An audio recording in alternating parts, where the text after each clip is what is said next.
All personnel, clear the launch platform. All personnel, clear launch platform.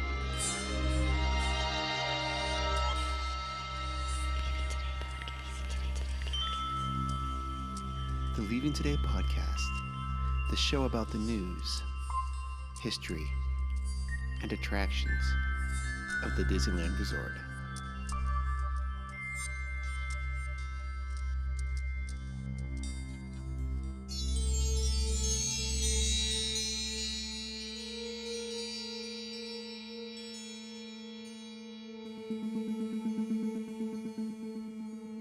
Well, come on, Wendy. Let's go.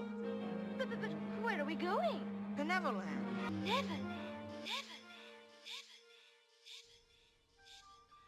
Hello, and hello. Welcome to Leaving Today podcast, episode number 174. Thank you so much for joining us this afternoon, this evening, this morning, however it is you are doing it. We very much appreciate it. My name is Mark, one of the co-hosts here of the Leaving Today podcast. Sitting to the right of me is the Trail Master of Puppets himself, Udi. Good evening. Good evening, sir.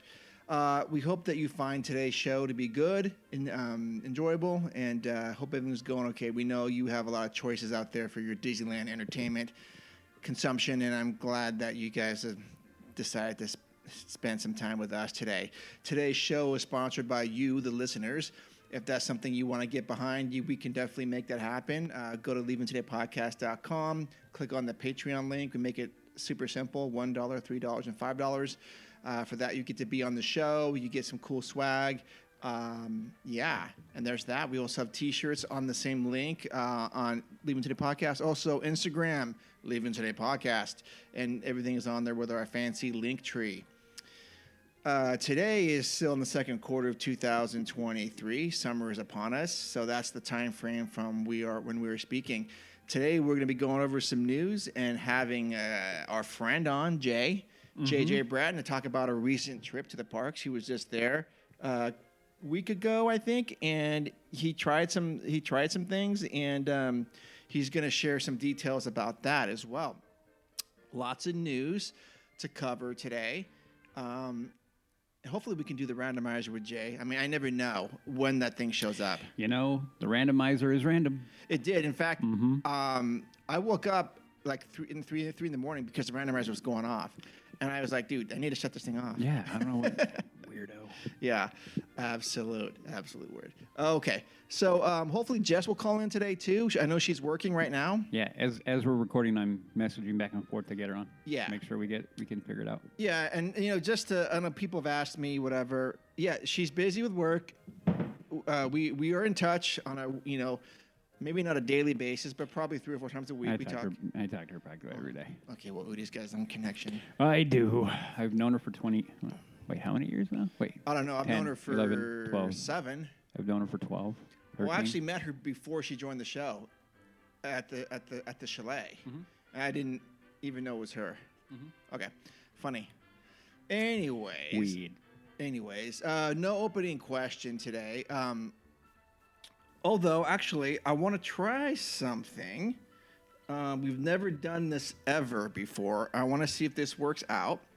I want to make this really, really, really quick. And Udi doesn't even know what I'm talking about. But it is Fernando's birthday today. Oh, okay. Fernando in San Diego. So I'm going to call him because normally I don't have my phone connected, but my phone is connected today, as Udi can tell. Yeah, I'm like, what the F are you doing? So I'm going to see if we can route the audio through this phone call. He has no idea we're going to call him. And I got 14 text messages, and that's got to be one's from Udi and one's the LTP. Okay. So, listeners, we don't ever do this, but Fernando's a special case. Let's see if we can in more ways than one, my friend. Okay, so I have no idea how this is going to work, but hopefully the audio comes through clear. All right.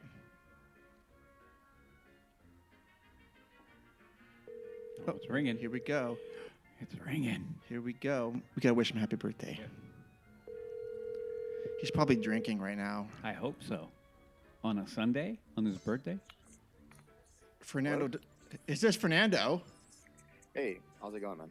Dude, how's it going? Do you know who this is? Yeah, it's Mark. It's Mark. And it's me. It's Udi, too. What's up, man? Oh, both of you. Yeah. Yeah, dude, what is up? You know what? We are calling you because it's your birthday today, yeah?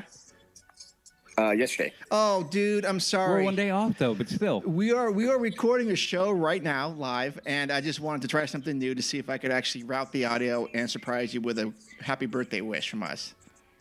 I'll take it. How was your birthday? It was good. Just getting older, so you know how that goes. Everything hurts. Everything hurts. Yeah, what you didn't hear was, I said, Fernando's probably drinking, and Udi goes, no, he's not drinking on a Sunday. I go, I don't think Fernando ever stops. That's a good way of putting it. It's like the whole court. He's always angry. Like my secret's, I'm always drunk. Yeah, I like it. It's like, what's your secret? I'm always drunk. You can drink a lot because I'm always drunk. That's a good one. Yeah. Well, dude, yeah, I don't know what you guys, what you're doing. I didn't want to interrupt or anything, but we just want to take like a minute and say happy birthday and thanks for listening all these years. Oh yeah, man, definitely. I appreciate it, guys. Of course. Yeah. And then, I may be going to a San Diego Padres game this summer, so if I do, I will let you know. Oh yeah, for sure. Let me know. Okay. Yeah, because I know I've seen your pictures down there at Petco a few times. And I don't know how often you go, but maybe we can sync up for a drink or something. Yeah. Well, at least a couple. Yeah, at least a couple. Mark isn't much of a drinker. If I go, then we're talking. Yeah, that's true. Yeah. And dude, do you have your annual pass for? Your Magic Key for Disneyland? Yeah, I do. Okay, cool. Okay. It's one of those things we were talking about yesterday about getting an annual pass maybe next year. And so, anyways, to make a long story short, the next time we go down, you will be notified, so we can meet up. For sure. It's going to be a lot of drinking then. Yeah. Oh yeah, absolutely, dude. That's totally fine. Yeah, and then I think our next show we're gonna do a call-in. We'll put it out there, but giving you the heads up, the forewarning, probably a couple weeks. Okay. That way you can jump in and chime in as usual. Yeah, just let me know. All right, for sure, brother. Okay, man. Well, dude, have a good rest of your day. Yeah, and happy belated birthday. Happy belated birthday from the LTP, man. Thanks, guys. All right, man. Later. Okay, see ya. Bye. Bye. Well. That worked out well. That was nice. Yeah. Hey, LTP, if you want that special treatment, usually we do that for about $500. But Fernando did it for free. No, I'm just Holy joking. crap. No, I'm joking. Fernando's just an awesome guy. Yeah. Anyway, you cut it. Yeah. So, and he's like an OG. Yeah, I had never. Yeah, he is an OG. And we've never done that before. Nope. But maybe we could do that again. I think we should. We should. We gotta get our list up. Yeah, there's no other podcast doing stuff like this. I don't know. Who maybe? I don't listen to other podcasts. But there aren't any other podcasts. Oh no! According to the other people, there are plenty of other podcasts, but we'll get there. We're gonna get there in a minute. We'll get there in a minute. Okay, so with that, let's go to the news. You listen to me now. You are talking about things that you do not understand. Well, the news is I was telling Udi yesterday that I want to keep today's show light. And if anyone knows anything about Udi, it's everything's kind of there's something going on with Udi all the time. There's always something. Something's got him worked up, and don't worry, we're gonna get to that. So we're gonna do a little bit of mix of that, but we've got Jay coming on, and we want to keep things light because Jay's a great guy as well.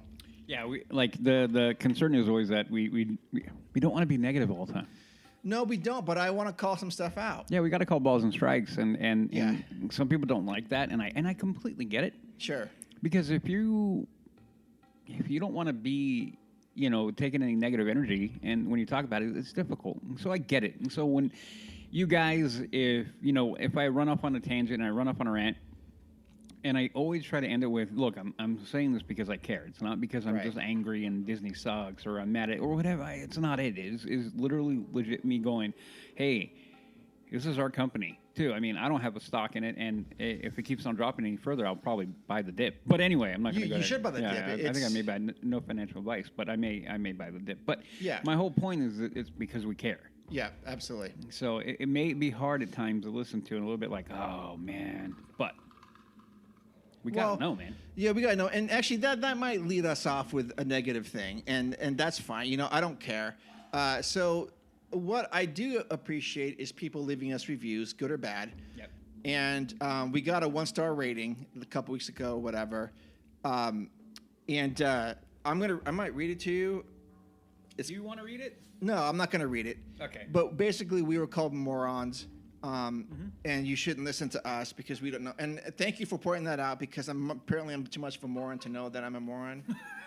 So thank God that this guy's here to let me know. So we talked about it, and it was like, whenever you get that, we've always said, hey, leave us a review, leave us a comment, and we appreciate them. And here's going to be my only critique because the guy. It was all hyperbolic. He says the entirety from beginning to end was hyperbolic. He never once said anything. It was the discussion about layoffs and corporate decision making. Okay, yeah. Sounded like my 12-year-old nephew making stuff up to fill in a research paper. The sad thing is, I thought you weren't going to read it. No, I'm not going to read all of it. The sad thing is, they sound like they believe what they're saying. We have no real clue about anything, and we're two morons. Do not listen to us. Yeah. Truly. Okay. So for those of you who think we're morons, you can turn off now. It's fine. Well, no, and no. Here's my whole point with bringing this up. Okay. And the reason why I want to bring it up is because this is exactly what I'm talking about. If you want to have a legit discussion, pros and cons, then let's do that. Sure. The good, the bad, point, counterpoint. I always talk about that. It's not about winning an argument. It's about having that discussion. And so when I read that, I kind of put my head down. I'm like, really, dude? Like, what did we say? Yeah. That we were wrong and we're moronic about? We were literally reporting on what was going on and our opinion on it. That was it. Sure. That was it. So without going too far into it, you know who you are. If you actually wind up hearing it, you broke a cardinal rule, by the way. Because if you are who I think you are, yeah, you broke a cardinal rule. We don't do it here, and that's why we're not going to do it now. No. But by the way, dude, and I seriously mean this, you have our number. You can come on the show anytime you want. Anytime. You know who you are.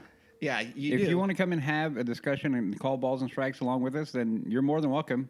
For we sure. will bring on anybody. Yep. We don't care. Yeah. So that's my whole point is like, if you want to have an honest discussion, let's be real. So like I said, if you are who I think you are, you broke a cardinal rule. Not cool, bro. Low blow. Low blow. But again, dude, open invite because I think Absolutely. Anytime. Because Anytime. You can reach out to Mark. You can reach out to me. More than happy to have that discussion with you. No problem. And we'll record it if you want. And if you want to have the discussion not recorded, I'll have it too. I say it all the time. I answer all my DMs. I pray them all, negative and positive. I engage with everybody because more engagement, not less. Not name calling, but having an honest discussion. Yep. But can we go to the positive one now? Positive. So okay. So I want to leave it there. Like I said. Can we go on to the good one now? The news? No, the more important one. Oh, I wasn't going to read that. No, read that one because we got to go negative, but we got to end it on a high note. So can we please do that? We got another review, and this one was what, a 5-star review? 5-star. I think.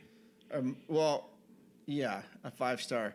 And then this one, we will say, who's that from? Psycho Pouncer. There we go, Psycho Pouncer. Okay. Am I reading this whole thing? Yeah, read. Well, wait a minute. We didn't read the whole No, negative. because the negative, I don't want to feed into that negative because all he was doing was name calling. Sure. And he wasn't calling out critique. It wasn't an honest critique. It was just name calling and calling us morons. I'm not going to give that game. Well, maybe he didn't think we would even understand what he was talking about. Maybe. But see, and this right here, this person that left us this review, it's a little bit long, but listen, when you guys listen to it, this is what we're talking about right here. Yes, and I did not write this. No. Okay, I said I don't think you could have written it that good. You're a good writer, but I could have written it this good. 5-star review, one of the best podcasts out there. Yes. I subscribe to a ton of podcasts, and Leaving Today is one of the best shows being produced, Disney focused or otherwise. That actually means a lot to me. Yeah, that is a 100. I read that. I'm all, man, Mark, tip of the cap, because that is a big kudos to you, buddy. You do it all. Well, thank you. Yeah. Mark, Udi, and Jess are extremely consistent, rarely missing a scheduled show, and they never phone it in. I want to pause right here. Yeah. Go ahead. Can I pause real quick? I appreciate you spelling my name correctly. Thank you. I was going to say that. It's not right. Which, again, means they're paying attention. Sure. See what I mean? Yeah. They never phone it in to put out content. The sound quality is always great, and the music fits the tone of the conversation. Thank you. But it doesn't sound overproduced or slick. Listening to the show feels like sitting around a table with friends, talking, joking, and reminiscing about your favorite place to visit. Dude, exactly. Exactly. That's why I want you to read it. Okay. The talking points are relevant, interesting, timely, and sometimes controversial, yes, but never heated or conceived to create division. I love that the hosts offer thoughtful criticism and examination of the parks, the corporation, and executive decision making, but never let the criticism devolve into hating on or bad mouthing Disney. Right. I always look forward to one of Udi's rants. You're the only person, dude. Yeah, only one. Everybody else hates him. Yeah. You should, if you like that, dude, or I don't know if you're a man or woman, you should come riding with us because Udi will not be quiet for the whole time. It's like whatever, from loading in to loading out. It's okay, Udi. Okay. Anyways, I always look forward to one of Udi's rants. Jess is unique insight as a former cast member, and Mark's ability to keep the show on track and lighthearted. Well, thank you. This is the one show that I fist pump and quiet yell yes when I see a new episode populate in my app. Awesome, dude. The only one criticism I have is I wish it was a weekly show. But I know it's a labor of love, and everybody's busy with work and life, and I just enjoy the show that much. Awesome. Thank you so much for that. Thank you. So the reason why I wanted you to read that whole entire thing is because this is right there is why we do it. Absolutely, yeah. Because you get what we try to accomplish here, which was, and you put it perfectly. Sitting around a table, we say it all the time. We want it to be where we're sitting around a table, whether we're drinking coffee like we are now, or drinking, having a few drinks, a couple cocktails, a couple beers, whatever it could be. Yeah. And talking, and anybody who has listened to us for longevity, you will hear us that we have points of contention, that we will come up, we have different opinions, but we never ever take it as a point. I mean, we jab at each other lovingly because we're a family, and any family that loves each other is going to jab at each other. But at the end of the day, it's all done out of love and kindness, but we're all here for the same thing. So that's why that reviews like that mean the world to me and Mark and to Jess, because it reaffirms that all the things that we do and why we do it is coming across. Yes. So thank you a million, and especially that one came after that other crazy negative one. Sure. And so to get that on the back end was like, now here's somebody who really doesn't get it and was going to do what we hate, and then here's another person who comes around the back end and totally gets it and supports what we're doing. So thank you. Your timing, I know you didn't know that, but your timing was impeccable, and I thank you from the bottom of my heart. Absolutely. I can't say it any better than that, except that, again, what you wrote really resonated with me because it is a labor of love. And we do try to put it out every 2 weeks because it's important, I think, to do that. We're a week off this week because of Mother's Day. But this will be up as soon as I can get it in. There's a joke in there somewhere.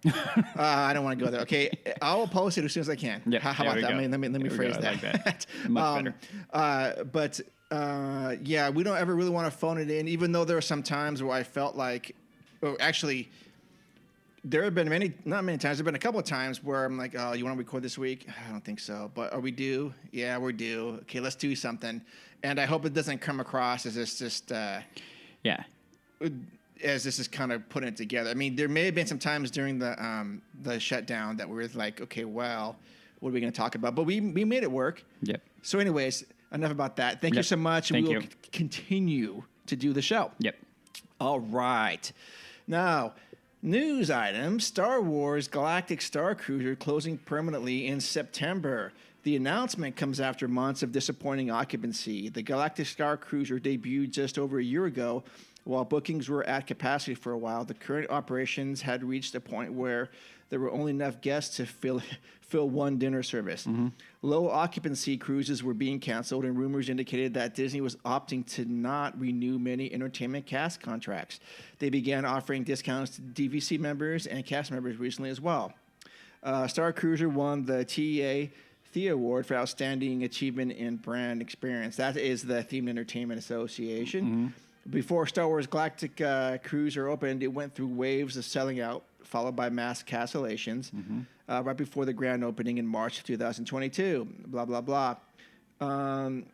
They also boasted, Bob Chapek boasted of continued high demand for the Starcruiser. And anyways, it was supposed to be a 3-day, 2-night immersive Star Wars adventure on a fictitious cruise ship where guests became part of a conflict between the Resistance and the First Order. It had exclusions to Batuu, themed meals, and live entertainment.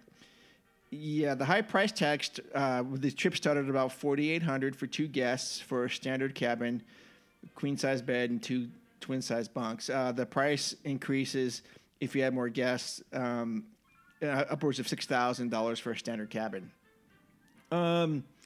This is a note from Disney. Is Star Wars Galactic Starcruiser one of our most creative projects ever, and has been praised by our guests and recognized for setting a new bar for innovation and immersive entertainment. This premium experience gave us the opportunity to try new things on a smaller scale of 100 rooms, and we will take what we learned to create future experiences that can reach more of our guests and fans. We'll be contacting our guests who have bookings after September 30th to let them know. Okay. They're proud of the cast members and Imagineers who brought Star Wars Galactic Starcruiser to life and look forward to delivering other stuff in the future. All right. Whew. Udi, what are your thoughts? Saw that coming. Yeah. A Galactic Starcruiser away from here. Like, no. Sure. Okay. So, I let me go back real quick. When this was initially announced way back when, I was like, oh, that sounds cool. Yep. And you can Yep. probably go back and find an episode or two of me talking about how that would be cool to go to, yada, Sure. yada, yada. Sure. And at that moment in time, I was 100% on board. I thought, dude, that would, like, again, that would be an amazing thing. Yeah. Problem 1, cost. So I'm like, oh, crap, that's a high price. Okay, It but is. it could still be worth it. Then more and more began to roll out. Long story short, once it became clear that they were going to go and, again, tag it to the sequel trilogy, again, understanding the business-wise what they're trying to push. Is that what it is? Oh, yeah, Batuu. Okay, Yeah, Batuu. gotcha. Okay. So they time locked the hotel into the same things that it did with Galaxy's Edge. Yeah.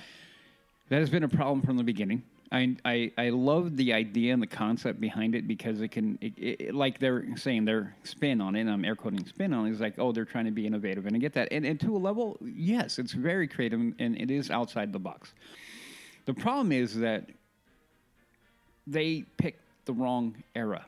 And they continue to pick the wrong era. I keep on saying it. I'm not saying that, my personal opinion on the sequel trilogy is that they're garbage. They're hot garbage, especially the middle one. Okay. The bookends are okay. Prequels are great. Obviously, the original trilogy it's a masterpiece from beginning to end. Mm-hmm. My opinion. I get that. So they picked the wrong era. I understand why Kathleen Kennedy picked that, and you all know my feelings towards Kathleen Kennedy Sure. aren't very warm and fuzzy. Sure. So that's a problem. Mm-hmm. Then once you begin to hear, and like I was like, okay, I'm not going to pay attention to the influencers who got paid or got it given to them to go. Yeah, because that's all nonsense. Yeah, it's all it's all. I mean, they're incentivized to give it a good review. Like, Sure. Like who's going to be in there? And be like, hey, we're going to give you this 3-day package. It's normally $6,000. Go and have a good time and give us your honest review. They're going to be like, oh yeah, it was horrible. No. Not happening. They get cut off. It's pretty. No. It's a pretty sick little system they got going. But anyway, Yeah. I waited for the real people, the people who paid, the Yeah. one that and once I started reading and watching their reviews of the whole thing, Mm-hmm. I was like, oh no. Right.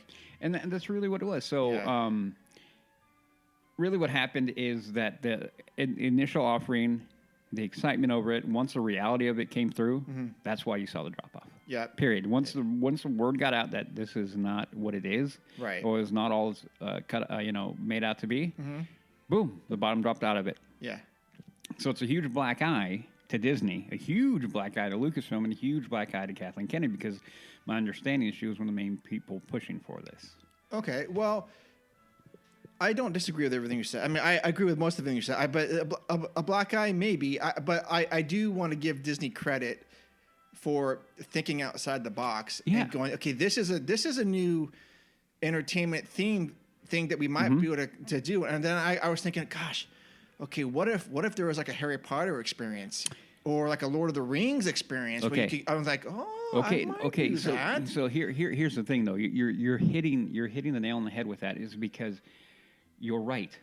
the idea behind it Yeah. was solid. And Sure. is solid. Yes. There is no doubt that Yeah. the idea. That's why when it initially got offered, I got excited because I'm like, ooh, because exactly like you, like, dude, can you imagine, like, you're in there, you're like, Yeah, and you begin to think that way. You know? And Disney was being proactive with this, not reactive, right? Yeah. Not like, oh, we need to build a Star Wars Galaxy's Edge because Harry Potter World's coming. No. This is which is what that was. Yep. This is like, oh, hey, let's try this and see what works. Exactly. So I actually like that they did it. Yeah. And I'm glad that they owned up to it. Say, you know what, we're going to take what we've learned and maybe scale it down or do something. Well, and again, there are positives to be drawn from this. So the idea was great. But I will keep on saying that Disney needs to get away from time locking and stuff. They need to be more agree, They need to be more realistic, and this is where I get mad because you stop trying to drive us to what you want us to go to. Sure. We like what we like.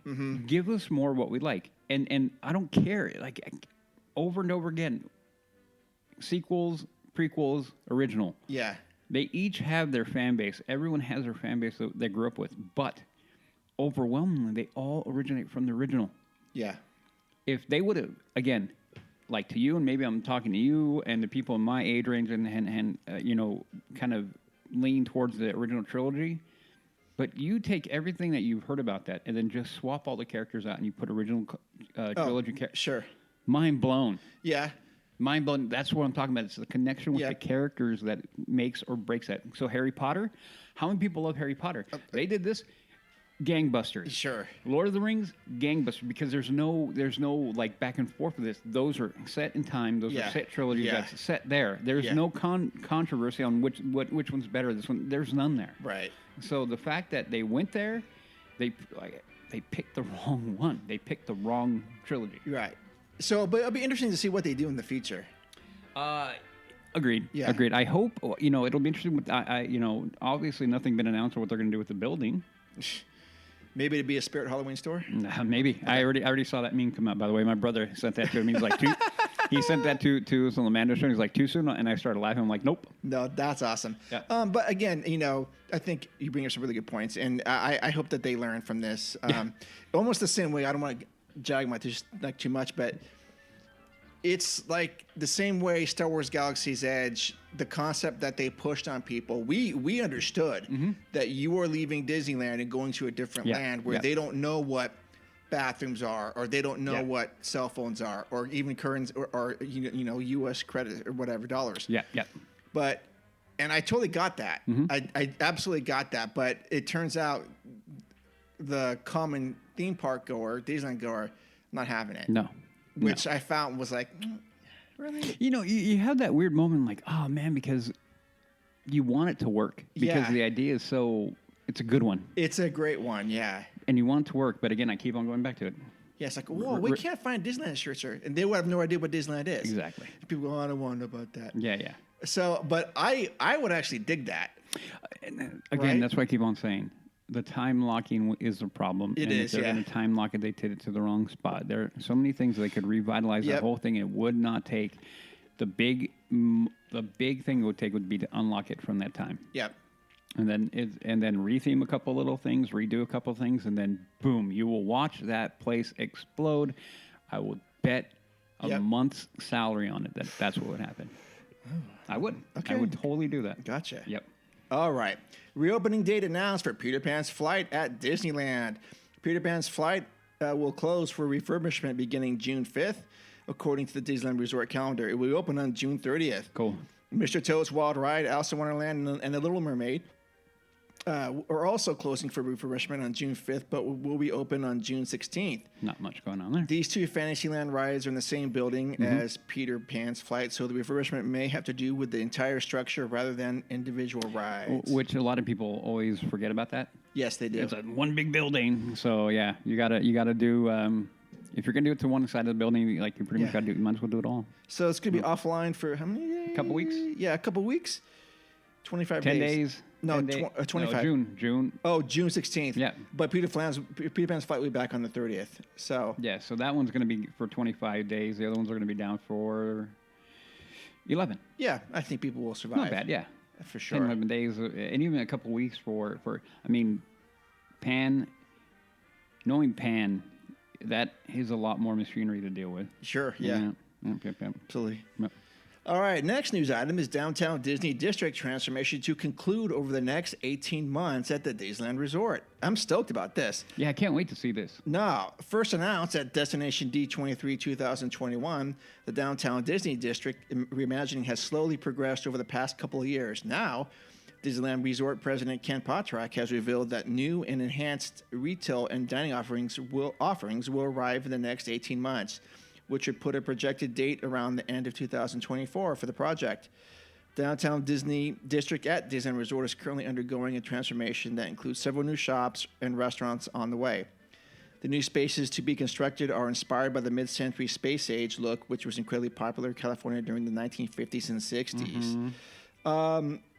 So we know some of them are going to be the award-winning Din Tai Fung, Yep. Chinese food that serves Chinese food, including bao, wontons, and more, and other outlets on the way, including the beloved Porto's Bakery and a new permanent home for Earl's Sandwich. I keep on hearing about Portos. Yeah. What are they do to Did we talk to Jay about that last time? Portos? Yeah. I think he did. I think he brought it up. I'm not bringing it up again.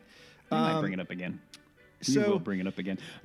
Real Earl sandwiches. Okay. Yeah, well, there's going to be like another. I think they've expanded it so it's not just a sandwich shop. There's like a sit-down area now too, which could be good. It's like a tavern or something, which could be good. All right. Like we said, we've never been a big fan of Earl. I've never even eaten it. It's okay. It's but, like a Subway. Okay. No, I mean really. Okay. I mean, correct me if you guys have a different opinion, that's fine. Well, anyway. we'll ask Jay when he's on. Okay. So I'm stoked that they're actually making really good progress. 18 months. Does that seem ambitious or not? I mean, or is that No. just, okay? No, not really. I mean, because Or they're s- not. or slow. I don't. 18. Okay. 18 months to me isn't ambitious. If anything, it is on the. I think without having a full idea of the plant. Like if I could get into the blueprints, which Yeah. I'd never be able to, but if I could, then I could get a better idea. Like, okay, I see Yes. why 18 months it might be. It really depends on how extensive the refurbishments and the redoing for the buildings are going to be. Yeah. I think. Well, there's no refurbishment building from the ground up. Okay, from the ground up, 18 months. No. Okay. No, that's not. Without going too far into it, a frame of a building with the plumbing and electrical, if it's a commercial-sized building, big square box, and then they add into it, the main roots and the framing of the building can go in pretty quick. Okay. It can go in pretty quick. Okay. Me being in the trades, there are many factors that can apply to that. So 18 is not bad. No. I'm more curious, to be real, is how much the money situation in Disney is going to affect this, because it has to. Sure. But anyway. Yeah. Okay, and then on top of that, more Disneyland Forward news is coming out. They actually are doing a lot of grassroots work to get the word out. That's the term I'm looking for. So for your listeners out there, go to DisneylandForward.com and you can sign up for their information newsletters and you'll get alerted when they're doing stuff. But I think next year is when they're planning to have a vote for the city of Anaheim to kind of push this forward. And basically what they're doing is want to rezone some of the land that Disneyland currently owns, from parking to themed entertainment and hotels, restaurants, attractions, those types of things. And I believe that the city of Anaheim will say yes on this. And I hope. I really, really hope. And my personal opinion is this is going to be a really, really, really big deal for Disney. Oh, and I mean, it has been for a while, but I think if you look at the culture of what's going on with themed entertainment right now, they need to get this done. Sure. They really, really need to get this done. Disney right now is looking for W's. Yep. They've been racking up L after L after L. It hurts me to say that. Yeah. But it's the reality of it. Mm-hmm. So whatever Disney needs to do to begin getting some W's in here, this is potentially one of them. Oh, yeah. Disney again, if you guys don't know, I encourage you, go, like Mark said, go look at it. Mm-hmm. This is very ambitious. It can be very, very cool if it's done properly. Yeah. And I still believe in Disney Imagineering. I still believe that at the core of the company, the people in there are amazing. Oh, sure. The Yeah. people who work for Disney, the people who are on the ground creating and helping, the guests and all that. These are just amazing people that do an amazing job. Yep. Thankless at many, many, many levels. But Yeah. I have faith in them. Yep, for That sure. They're going to look at that and go like, yeah, this would be amazing. Let's go for that. And I hope, again, I'm hoping that Anaheim agrees, allows it to happen, and they look at the benefit of how this will help them also. I can go on and on, Sure. but I'm a moron. I don't know about business. But anyway. Oh, right. Yeah, I mean, and they're not talking about adding taxes either. They're trying to get this funded internally, and I just we're not citizen. We don't vote in Orange County Nope. or pay taxes, and Nope. well, when we go down there, we do. But Yeah. but I just I hope that they can get this working because I think this would be great. This would be a win for everybody. Yeah. All right. The next item is Disney's Pixar Place Hotel transformation to be completed this winter. That's awesome. The project was first announced at the D23 Expo last year. The reimagining of the hotel will weave the artistry of Pixar into its contemporary setting. Guests will gain a new perspective on some of their favorite Pixar worlds and characters through carefully curated artwork and decor that reveals the creative journey of the artists who helped bring these stories to life. Right. So all we have is concept art of some new things that are coming in. I think this hotel needed a facelift. Agreed. And I am glad that they are doing that. Will I stay there? Probably not. But I like that it makes some people happy. So cool. Kudos for them. Yep. Next news item. This is actually going to be a step in the right direction. Not there, but it's... Okay, here we go. We're climbing. Guests can modify Disneyland Resort Park Pass reservations without canceling starting now. They will roll out Disneyland Resort will roll out a new feature that will let guests modify the date and/or park of their theme park reservations at Disneyland.com. Again, I'm not going to go to the history of all this nonsense because we got a few minutes before Jay comes on. Udi, I'll let you take the lion's share of this. Okay. Because we have a few minutes before Jay shows up. Okay, so let me go here real quick. This is nothing. This is the equivalent of adding the edit button to Twitter. Sure. What does this do to enhance? It doesn't. It shows that they're listening, Udi. Maybe. Maybe. Oh, so now instead of you having to cancel and redo it, I can just hit an edit button. Yeah. Whoopee. Yeah. I mean, okay. Maybe I'm being too harsh on them. Yeah. But I don't think I am. No. Do more, Disney. Do more. The park reservation system is no longer. It is now an antique. Not needed. Needs to go away. So whenever I hear anything that we're getting rid of it, other than that, I kind of go like, you're doing nothing but just putting a fresh coat of paint on a dilapidated building. Right. So, I guess good that they're trying to do something to improve that broken system. I guess if they want to give them a positive spin, but without outright deletion of the reservation system, I'm uninterested. That is me. There's plenty of people who are going to look at this and go, great, good for you. Yeah. But for me, it doesn't move the needle.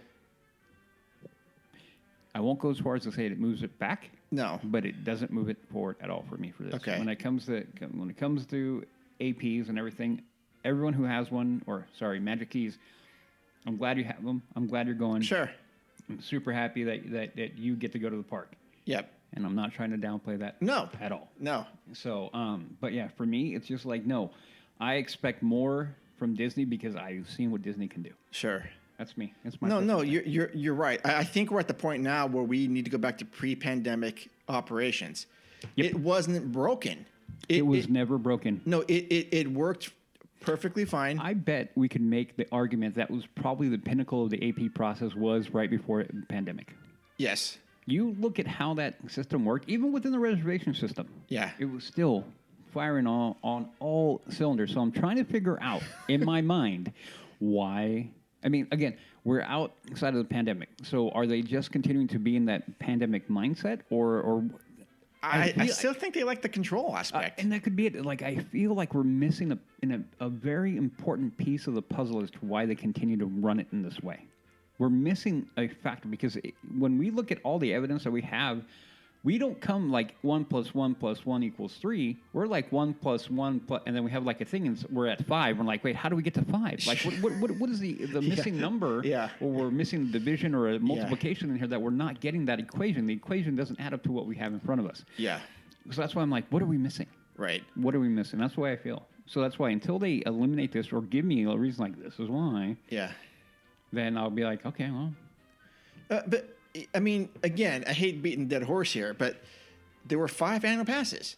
4 of them had some blackout dates and some restrictions. Yep. The 5th one, the Flex Pass, had some blackout dates. It had a lot of good to go dates, and it was super simple. Hey, Udi, let's go on April 3rd and 5th. Sorry, those are all blacked out. Okay, how about the 17th and 18th? Oh yeah, we can like reserve those. Yep. Done. Yep. And then on the 18th, we have a good to go date. We'd go there on a good to go, and then come in the next date. Like, yeah, and then we go, wait a minute, maybe the 19th is going to open up, and oddly enough, we would do that. Or actually, you did that. I did it all the time. I didn't do that, but I know you all did the that. time. No, and I guess the only factor that I keep on thinking is that they're trying to slowly but surely eliminate this AP process. That's the only thing that I can even think about. The AP process? Yeah, or the magic keys. They're trying to just get rid of annual passes at some level and just get All people. together? I hope not. Well, I can't help but get that sick, dark, and twisted monkey on my back saying, we're just trying to get rid of that. Oh, gosh. I hope they don't do that. I hope not either. I think it'll be a massive, massive, massive error. Yeah, that's a guaranteed stream of income for them that they get. Oh, guaranteed, and we won't even go into what Universal is doing in other theme parks and what they do. If I will tell you this, if they ever did that, if I was a Universal theme park exec, I would sit there and send whoever made that decision, like find out who made that call, and send them a big basket of cookies and muffins, and if you're into CBDs or whatever you got going on, give them all that too, because thank you just made me a boatload of money. Yep. Period. And on that note. On that note, we're going to wrap up our news. It went relatively good. I was worried. There's actually more stuff too, but we won't talk about it today. Yeah, there's enough going on the negative. There's honestly, I hate to say it, there's a lot more negative than positive, and we just our biggest concern is we don't want to be all negative. So we covered what we could cover without going off the rails. I know some people like hearing my rants, but. Yeah, maybe we will continue that next time. Yeah, because sadly there's probably going to be more. All right, now let's go to the feature presentation. And now for our feature presentation. Hey, LTP listeners, we want to welcome you to our feature presentation. This is going to be a good show for us right now because a friend of the show, not a guest, maybe a guest, but he's definitely a friend, part of the LTP crew whenever he feels like he wants to be. He knows that he has an open invite. He's got the open invite. Yes. This is one of the guys, again, that helped start it all. One of the OG food guys from Disneyland. It's Jay Bratton. Hey. Hey. How's it going, sir? I'm doing good, man. I'm excited to talk about the latest food developments at Disneyland and perhaps even, other issues or whatever, because, it's a lot of, man, it's been like a maelstrom of various news items, coming about with Disneyland, Disney in general, Oh. It's funny. We did the news. Obviously we do our news segment, and Mark and I, when we were writing yesterday, we're like, there's a lot of stuff going on. A lot of it is negative, not so good. It's like, and then Mark's like, I don't want to make it like a big negative draw, and I'm like, because Jay's coming on, I don't want Jay to get all worked. It's like exactly. No, it's like I don't want to have this negative thing. You know what, man? On, here, I'll just put it this way: there's new leadership, and I should say rehashed leadership. There we go. That's a good way to refurb. That person, is providing a positive direction for the company. So, I listened to the last few episodes, and you guys were a little bit down, and so Sure. I just want to say, man, you know what? Keep your heads up. It's things are going to turn around, and I think that everything's going in a positive direction, and everybody should just chill, just let things happen, and I have a good feeling that things will turn around, and it's like captaining being the captain of a major cruise ship, right? Yeah, sure. You're not going to make a pinpoint turn and make everything good. It takes a bit of a direction, a shift in direction, and it's a gradual shift. It's not like a sudden turn. Yeah, no, and that's the thing is like we always try, like I say, we try to call them balls and strikes. We just try to see it as we see it. So it's difficult when you see things and you're not as happy as or the park isn't or the company isn't exactly where you'd want it to be in your mind. Like we all have our vision of why we like it, and so when we don't see it there, it's kind of a little bit of a downer. You can't help but feel that way. But no, you're right. You're right. The thing is we have to stay positive. We always try to stay positive. Whatever negative thing that we see, we always try to end it on a positive note because that's what's important here. The reason why we go to Disney, the reason why we love Disneyland, the park, and all these emotions that we get is because we love it and we want to be happy. It's the happiest place on earth, and we want to be happy when we're there. So absolutely, yeah. We have to have faith. We have to have hope that it will get to a point where we can really fully enjoy everything. And we're always going to be critical because that's who we are. We're Disney people. Yeah. But I understand, but here's what I'm going to say is that I think y'all need to go to the parks like now. I know you haven't been there for a minute. It's been a year for me. I think that you need to get a fresh injection of that happiness. You know what I'm saying? And you know what? You're not wrong. You're not wrong. If Jay says you're doing it, you got to do it, Udi. Well, I know, and Mark and I have been discussing this for a while, and it's like, when are we going to go? When am I going to go? It's been over a year, which is odd to me. Like, that's way too long. Yeah, it's been way too long. I was there in March. Yeah. And loved it. Absolutely loved it. And Jess is probably going to be there in a week or two or whatever. And so, I know for me, it's like last time I went was with my family, and we hadn't been to the park, as a family in probably a decade. So it was like really special for me to go to that park. And so, as always. But, you're not wrong, Jay. You're not wrong. Yeah. And, I'm hopeful that Jess has the opportunity to join us tonight or today or whenever people are listening. Yep. Because I'll be honest, bro. I'm jelly, man. She went to the Club 33. Yeah. She's going again. Oh my God. Okay. Hold on. Double jealous. Okay, hold on. Well, let's see if we can hold on. What's okay? And so we're gonna go over some food items that Jay, that Jay and his wife did last week. Yep. Now, LTP listeners, I mean this. If there's something that you want Jay to try or to investigate on your behalf, he's willing to try it. But to a certain extent. From what I know, from what I can remember from Jay, and correct me if I'm wrong, there's only a couple of things Jay does not like. And let me see if I know. One is sweet potatoes. Is that correct? And for some odd reason, Jay does not like cheesecake. Is that correct? Was that a texture thing? Is that a texture thing? Well, no. So let me be more specific about the cheesecake thing. I don't like American cheesecake. Oh, Jay. Cheesecake is. If you guys never had Japanese cheesecake, I have not. It'll be life changing. Okay, so now you make me want to go try to see if I can find some near. Now I'm going to Google Japanese cheesecake. My friend from work, my coworker from work, makes homemade cheesecake, and he's brought it in before, and it is super good. It's not. I didn't know there was a Japanese cheesecake. No joke. What am I doing right now? Almost like, it's almost like a souffle. Oh. It's a very light, airy. The cheese is not as pronounced. It's not as dense. It's like sweet, but not overly sweet. The texture is like a dream on your tongue. It's amazing. Oh, okay. I'm looking at pictures right now. Let me see. You literally got me Googling it. Oh. I'm looking at it right now. See, look at that. Okay, there you go. Does someone in your family make that, Jay? In my area, it's called Uncle Tetsu. They have it at a mall nearby, and then they also have another location in Hawaii. And I if things go right, I think that it'll be the new sensation. Right now, boba is like the hot thing. Yeah. And I think that Japanese cheesecake is the next iteration of popular Asian desserts. Wait, what did you say? Uncle Tetsu? Tetsu? Uncle Tetsu. It's Tetsu. It's the first thing that pops up on the Yelp. That's why I'm laughing, because I'm like, oh, there it is, Uncle Tetsu. Been there, done that.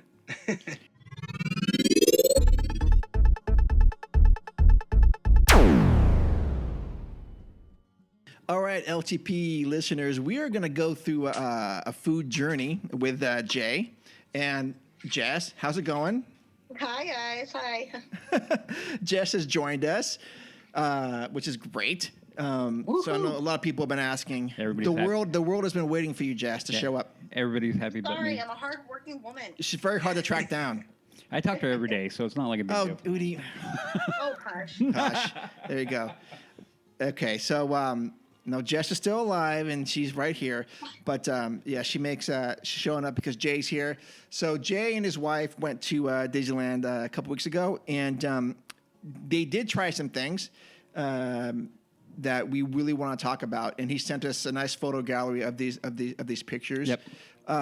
So Jay, let's just get through them. Let's start from the beginning. Okay. Let me bring them up. So one of the things he did, he went to the Magic Key Terrace, but before that, he got a Grogu sipper cup. What are your thoughts on that, Jay? So for Star Wars fans, I think that the price point is about $30. Yeah. So I put the comments that is it worth it? For people who aren't Star Wars fans, probably not. But for those who are Star Wars fans, then definitely it's a small price to pay for something that's very cute and very emblematic of the first season, where he has the little sipper cup, it's actually a combination of like him, eating the frog and then him, sipping that cup of soup or broth or whatever when him and the Cara Dune or whatever was bone fighting. broth. I don't know if I got her name right. You but- did. Good job. Okay. So thank you. I'm not quite as into Star Wars as Hootie, but I do what I can. Yeah. Regardless, I think it's a worthwhile souvenir to have. We were a little bit worried that we weren't going to be able to purchase it because some of these popcorn buckets are so limited and so hard to get. But we actually had no problems. I mean, we got it at the Tomorrowland Terrace, and they actually had it at the popcorn station in Tomorrowland. So, it was cool. And it's what's kind of fun about it is that the little frog in the sipper cup pops up and down. Oh, so that's you press fun. it down, and it comes back up. Yeah. So that was great. So here's a question, Jess. Would you get that? You're a Grogu fan. Yes, but you know why I would get it? Why? I would get it solely for the lanyard so I could put it on my keys.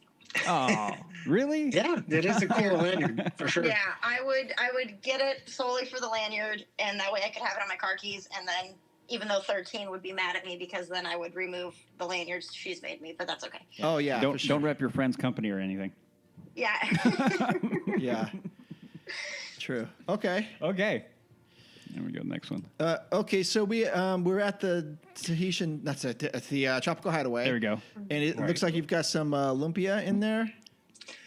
Yeah, Ooh. so the reason why I included this is because my wife is part Filipina. Okay.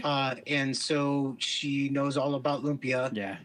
When we saw this item on the Tropical Hideaway menu, we've been meaning to try it for a long, long time. However, we just haven't had the opportunity until recently. Okay. So we went ahead and went there, made a special trip, tried it out, and I'm not sure if I'd want to call it a lumpia. It's more of an egg roll, and it looks good. So here's what I kind of equate it to. It's like, so you see the football players in college or whatever, and they look like all jacked up. They're like cut. They look beautiful on the outside. Yeah. But then when they actually play the game, it's just like they're getting knocked around, right? Yeah. So like, Sure. yeah. So this is that egg roll right here. You know what I mean? It's like it looks good on the outside. It's nice and crispy. It looks, in pictures. I mean, I think I did a pretty decent job of taking a picture of it. You did a great job. And, it had a beautiful texture, like crispy texture on the outside. But then when you actually ate into it, it's like soft, mushy mix of like cabbage and like little bits of pork. And it was like going to the cheap Chinese buffet, and it's been sitting there for like 4 hours. No. You know what I mean? Oh yeah. Yeah. So unfortunately, looks better than what it was. Yeah. So, For sure. Because lumpia, man, I tell you what. I mean, I have been lucky enough to have a good amount of like genuine lumpia made from Filipinos, and oh man, you remember when we worked together? Yeah. What was it? Marianne would bring in a big tray, and I'm like, oh, lumpia. Yeah, that's some and good it stuff. is so amazing. Yeah, yeah. That's too bad. And for the price point, honestly, I would tell people to skip it. $7.49 for 2 cheap egg rolls is not worth it. No, not at all. I saw the picture and I got kind of worried. I'm like, isn't it like too big too? Isn't lumpia typically like a little bit smaller? Am I wrong with that? Well, there's 2 types of lumpia. There's the Shanghai lumpia, and then which is the smaller ones. That's more condensed. The meat filling is very robust. This one is more veggies. So they do have a secondary version, which is I think from what my wife told me, I believe she called the vegetable lumpia. I mean, it's kind of pretty, straightforward. Yeah, sure. The terminology, but regardless, I have had both, but even the ones, at the Filipino markets, you can actually feel that there's, when you bite into it, it's cabbage. It's not mush. You know what I mean? And it's like it's supposed to be cabbage, but it tastes more like mush. So. Gotcha. Okay. Before we get to the next slide, which you're looking at the album, right, Jay? Same with us. Yes, yeah. So I think we're gonna. I think because the next slide is about Ralph Brennan's, and I think that this is one that I'm gonna have a lot of commentary about. Yes. But, yeah. yes. So we can skip over that one. No. We don't need to skip. Before we go, you don't have to skip it for. We'll skip it for now, and then we'll touch on it because I don't want to go negative so early in the episode. Okay, gotcha. Well, no, what I was angling at, what I'm trying to talk about real quick is the importance of theming in food, because I think that Tropical Hideaway is one of the best additions to the park in the last 4 or 5 years. Yes. In terms of just the ambiance, and it puts you in a whole nother world, right? To enjoy the food. Right. Okay. No, I agree. I mean, okay. Do you think you're going to enjoy a Dole Whip on Main Street as much as you enjoy a Dole Whip in that area? No. Absolutely not. I was just going to say that, as Jess would say, absolutely not. Yeah. Absolutely not. Yep. And let's be real though. It gives us it has a little special place in our heart. Yes, it does for sure, because that's when we found out about Rise of the Resistance. That's where we got our boarding group first day. Yep. Yeah. We were sitting there holding hands, saying prayers. Praying to the force, let us get in. Yeah. Yeah. So we can skip Ralph Brennan's Jazz Kitchen for now, but because the importance of theming and food, it's in there, right? Jay? Yes. Okay. For sure. Okay. So then let's skip. Well, yeah, because it's Filipino, right? And like the Adventureland is supposed to be like an amalgamation of Southeast Asia, Africa. I mean, it is kind of a generic sort of exotified version of, like old school, American interpretation, right? Yes.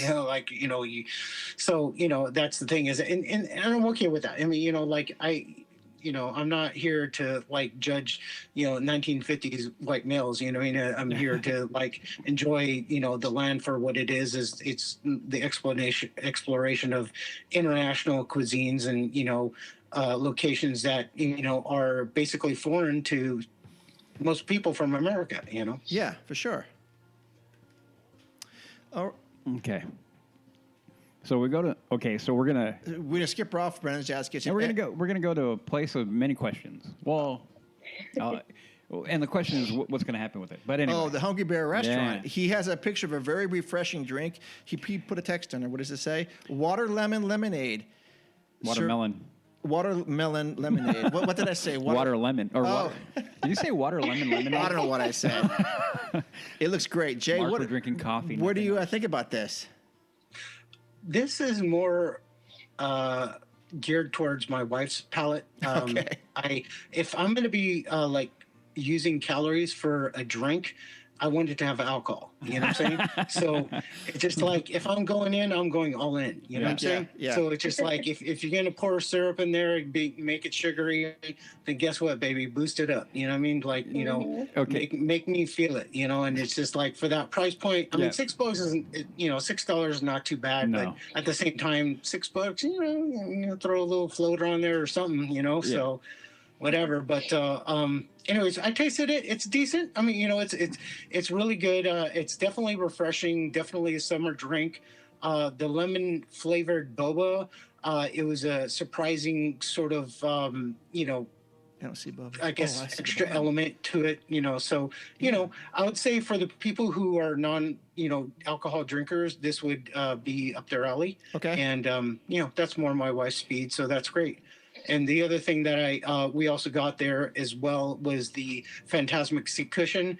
So this is something that we got a similar item when we had dined at the Blue Bayou, but it wasn't as elaborate or as color saturated as the one that that provided at the Hungry Bear. But I was it's really, say, I'm looking at that.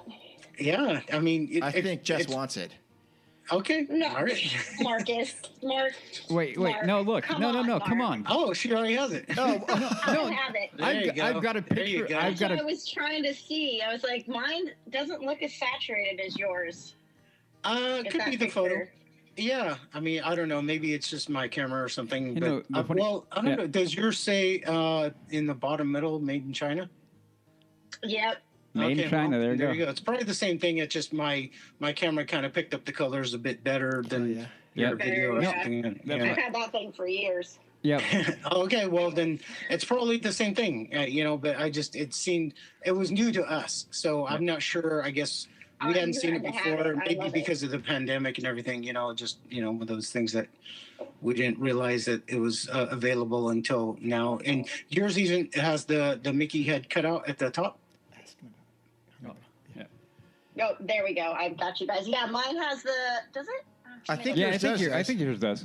Yeah, it does. Yeah. Oh, okay. Because the seat cushion we got before didn't have that same thing. It was just kind of a oval shape or kind of rectangular / oval shape cut out. Okay. So, and I don't think the artwork is quite the same. So it's probably the same thing. They just brought it back and said, "Hey, this is something new and exciting. So buy it again." It's just like, Yeah. okay. I mean, I'd buy it again. That thing makes me happy. I love that thing.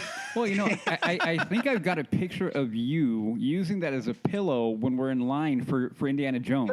For Indy, yeah. Yep, and you're like passed out because it was like almost yes. midnight. Remember Yeah, that picture? that's right. Yeah. I have that. God, picture. that was so long ago. It was a long time ago in the Galaxy 4. Anyway, so here I have a question Sorry. though. Going back to the drink. What kind of alcohol would you put in it? Just like go with vodka. You know what I mean? Okay. I mean, you could use like a white rum. Something clear. Yeah, something clear because it's like a light soda flavor. I think that like a dark rum would just kind of like be, I don't know, it would contrast with the watermelon a little Right. too much. The whiskey as well. I've never been a fan of gin, so like anything with gin, it's not going to work for me. Yeah. I was thinking tequila or So I'd vodka. say like a vodka or white rum Yeah. is my best suggestion. That's funny. Is exactly what I was thinking. I'm like vodka Yeah. probably. Before we move on to the next one, Jay, just real quick, Hungry Bear Restaurant. What do you think is going to happen with this place? With the impending re-theme of Tiana's Bayou Yeah. thing. Not a damn thing. Okay. Really? You don't think so? It's it's good as is. They actually started carrying beignets, so I they think have? that they're good with I didn't know the theming of the restaurant, and it's pretty popular, man. I mean, it's like even though they got two levels of dining, like dining, I guess tables and stuff like that. They still fill up, and the bathrooms are they have high capacity, and there's Hungry Bear in itself is that's innocent. I mean, there's nothing political about it. It's like who hates bears, or cute cuddly bears, I should say. Well, no, and I agree with that. But my question, the thought is now that we're losing Splash, like the theming for Critters is going like a huge element. That's why I don't think it's going to go anywhere as far as like they're going to close it or nothing. But is it going to be like a retheme? I keep on thinking they're going to retheme it because how? Man, I sure hope they don't. I mean, I don't know. They don't. Get I mean, change if the they name. retheme it, I mean, we're talking about like long term. You know what I'm saying? I'm talking like maybe 20-year plan or something. Because the thing is that Winnie the Pooh still does well. They have the Honey Bear, whatever, that little candy shop in the back corner. They have photo ops with Winnie the Pooh, and they Winnie the Pooh is still a valuable property. And like I remember my cousin who came from Korea. Like when she saw Winnie the Pooh, man, she lost her stuff. She's just like she had to take a picture with that character. And then they got Eeyore and Rabbit and all the characters there. You know what I mean? And I don't think that they want to lose that IP because it's still popular and it still resonates with little kids. And when parents read books to their children, or at least Kindle books or something. They read Winnie the Pooh because it's a very simple like story that is innocent and happy and positive and everything. So that's why I think that Winnie the Pooh is going to be sticking around for the long term. Yeah. Okay. Awesome. Okay. All right. Next food, and this thing looks great to me. We have the Jolly Holiday Bakery Cafe on Main Street. So, have you guys been watching any of the videos about this particular sandwich? No. Okay, so we were reluctant to try it, and then we saw some videos of people trying it, and I was just like, okay, cool. Let's give it a shot. Man, I'm glad we did because this is amazing. It's like. I put in the comments basically like a beef burrito taco had a baby with a toasted cheese sandwich. You know what I'm saying? Oh yeah. And it was like all of a sudden they had a little like bright baby that has been bestowed upon this world and just amazing. So you guys gotta definitely try it out. Okay. So what is that sauce that's in the cup? Did you? Oh, it's a consommé. So it's a beef consommé. Basically. A consomme is different from a broth in that they strain all the like particulates out of it, so it's a pure beef flavor. So when you dip your sandwich into it, all you're getting is just like an injection of beef fusion. So the traditional burrito tacos are made with goat, but they've kind of made it more. American kid friendly, by introducing beef as an alternative. Yep. Which is unfortunate because goat is like magical as well. But you got to take what you can get. For sure.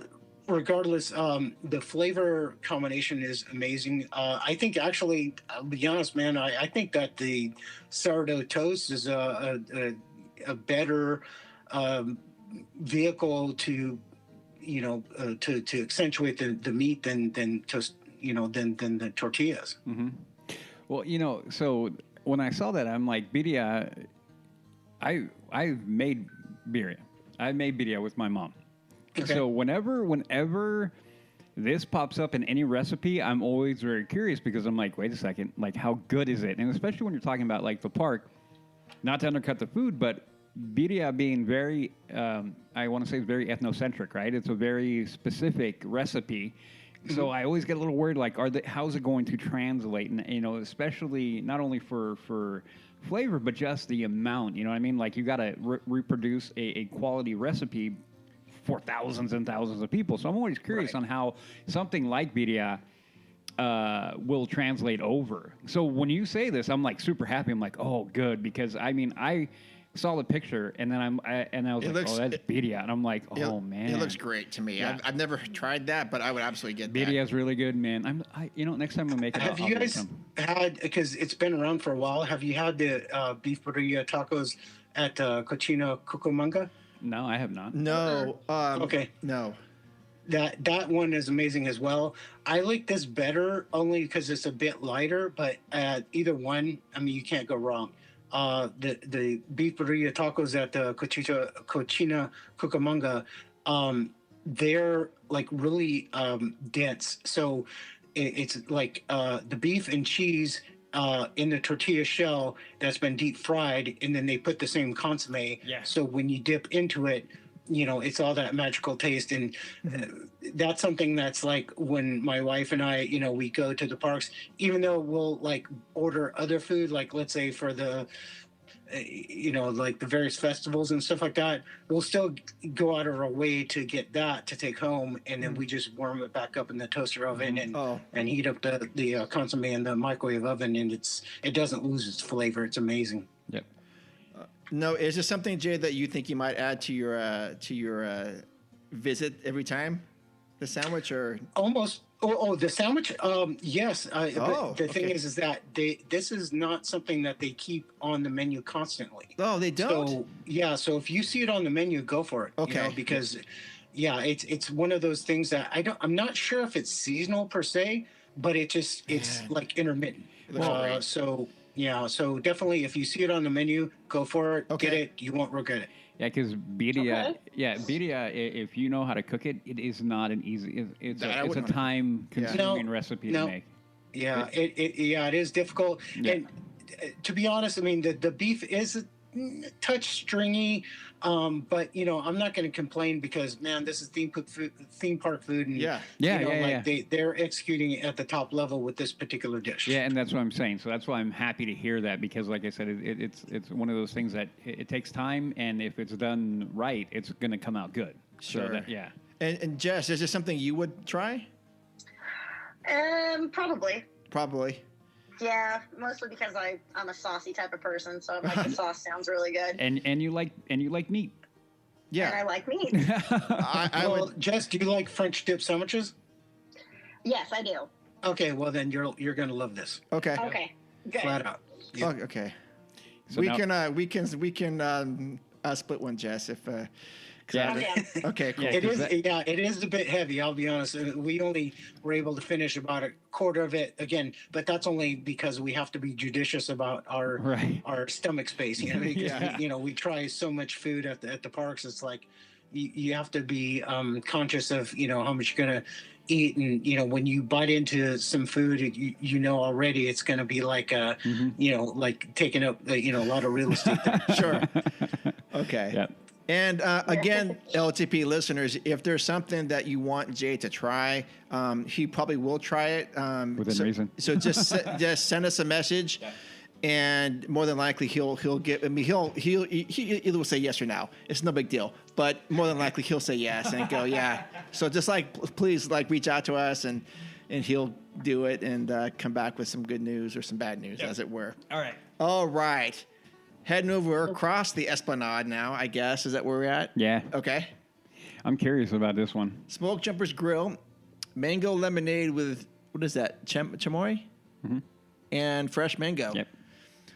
All right. Yeah. So this must be something that your wife wanted, right? Yeah. Okay. Definitely. And it was good. It was flavorful. The chamoy kind of added a little spicy element to it. Yeah. The mango was refreshing. Like if I had this at a Mexican restaurant or whatever, it'd be like straight up on the menu. You know what I mean? It's just it's very sort of in that vein. Of course, it's not really like something traditional on a Mexican restaurant menu, but at the same time, it's like it wouldn't be out of place there. And at the Hungry Bear, it's like, I mean, that's cool. I mean, it was good, So again, price point $5.49, not too bad. But again, throw a little something in there for sure. So just real quick about that drink, Jay, do you think this goes good with what they have serving at the Smoke Jumpers, which is mostly burgers, or do you think this is a great drink just to grab and walk around the park with? Well, what I think about Smoke Jumpers Grill is that they need to blow up the menu altogether. So they need to make that a barbecue place. That really, would be great. If you're gonna put smoke in the name, bro, come at me with some barbecue. You know what I'm saying? I mean, you can have your burgers, you can have your chicken, but you know what? Make it your grilled chicken, or offer. They used to. What was the name of the place before? Test Pilot's Grill, was that what it was called? Yes. Anyways, but they used to have the ribs, the baby back ribs. Did you guys ever have those? No. No. They were amazing. I think I did. they were amazing. It was like a X15 something. It was like some random number or whatever. And I tried them, and I'm just like, yes, this is it. I want this. This is, you guys need to, have this type of thing all over your menu. They never did. They took it away. Then they changed the name, and they were like smoke jumpers. I was like, oh, cool. And I was like all excited and hyped. And then I looked at the menu, and I was like, wait, where's the ribs, man? I mean, like, Yeah. And that's the thing is, like, if you're gonna like make it thematic to like something with smoke, then make it barbecue. I mean, where else in the park are you having pure barbecue? Nowhere. You know what I mean? Sure. And that's the thing that's to me is problematic about this place. I think they can do so much better. Again, barbecue chicken.